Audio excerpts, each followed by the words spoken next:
Well, good evening, everyone. Thanks very much for the invitation. It's great to be along here at the event organised by SME4Labour, and congratulations to all those involved in bringing it together. Ibrahim, particularly as you're my local councillor, I look forward to working very closely with you in future. Many of you will know I actually got elected back in 2017. My background was in industry. Business is very close to my heart. And everything that I do or have been doing since I arrived in this place. And business can really transform people's lives. We understand that, all of the people in this room do. But to borrow from the English Dictionary's latest edition, the word permacrisis, that is now the world that we live in.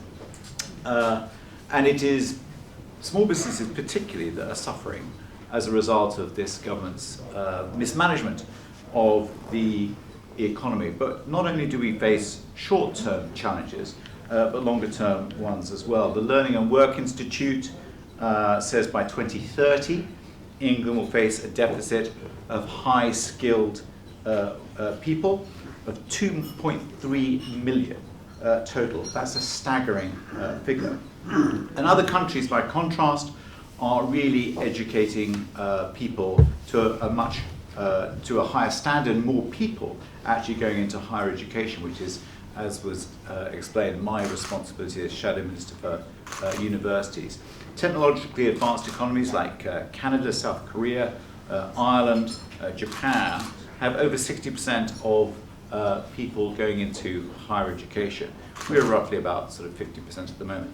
In fact, there are 12 countries in the OECD who have higher figures going into higher education than the UK, and Germany is looking to expand their numbers. But we do have world-leading higher education providers, and that is really a fantastic strength for small businesses as well as large businesses too. A local company in the Midlands, a company called Yassa, has spun out from a PhD project, and that company now employs 370 people in a matter of 8 years. It went from 0 to 370 people and got bought out by Mercedes. This is what higher education can do to our economy.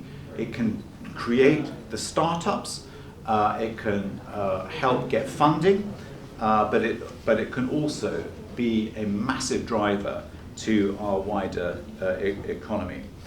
The challenges that we face are very much international, whether they be supply chain security or whether it be climate change and so on. There's a huge opportunity for small businesses to start entering into these sectors and to grow. But one of the important things that we've already announced is that we will change the apprentice levy.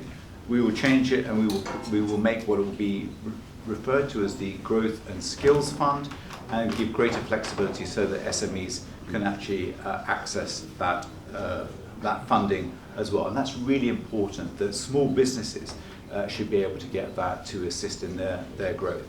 I would just want to say in sort of my final remarks that, you know, when the FSB speak out and they say that it's the Labour Party that gets it, they're right, and we do get it. There's many of us who understand business. You hear the likes of the chair of Tesco saying that only Labour has a plan. They realise that the Conservatives have got absolutely no handle on this now. It is utter chaos that the business sector is living through at the moment. And I may just say, to put it in context, in Warwickshire there are 6 MPs, there's only 1 Labour.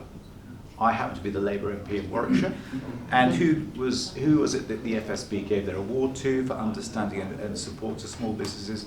It was the Labour MP. I'll leave you with that.